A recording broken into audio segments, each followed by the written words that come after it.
So let's begin with talking about the Blue Line, and folks in Robbinsdale have some questions. What are you hearing?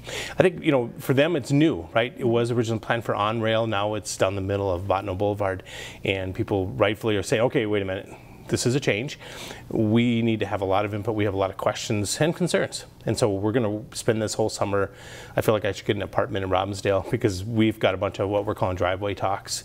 Just go out and talking to people, listening, because part of the process is, what do you want it to look like?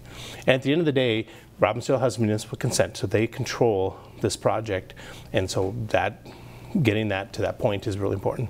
Right. So is there hope that the input could change the route or what it looks like? I think so. I think the route, there's only so many ways we can go through Right. Robbinsdale, so it's kind of the route is as proposed, right? And just like in Brooklyn Park, where it went up West Broadway and we had lots of conversations, what do we want to look like? Do you want trails on each side? Do you want benches? What do you want? And in Brooklyn Park, we kind of tackled that, and now Robbinsdale gets that opportunity and is new to them. So, respecting the fact that this is not something that's been planned in that way for many years. All right, so if somebody does want to reach out and talk to you, what should they do? I think just give me a call, email. We've got myself and Anna, who's one of my policy aides.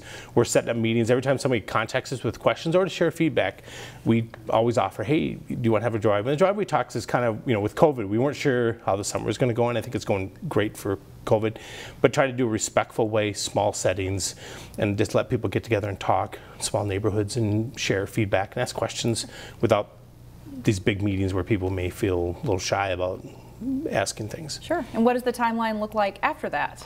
I think what we're hoping to do is by the end of the summer start talking about station planning. So people can actually see what a station would look like, where it would be, because that's still up. That's really part of the process is people are saying, hey, you don't have answers. Well, part of it is this engagement determines where things might go. Would it go at North Memorial? Will it go outside? Will it be part of North Memorial? And so that's part of that process. And then we'll have you briefly touch on COVID vaccinations going pretty well. Yeah, I think so. We've got a lot of work to do, but I think we've hit that mark. And the part is we're kind of opening up, right? No masks and things like that. And then people, I think, the urgency have kind of receded.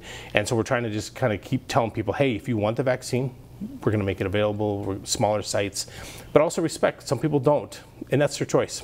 I've got my vaccine, my family has, and we're happy to have done that. Sure. And then finally, to touch on youth sports grants. Yes. That's always exciting to see that money come back to the community. Yeah, with COVID kind of receding, we can actually do those in-person fun events. And so we're out at Crystal for the really awesome Becker Park where they have the inclusive playground.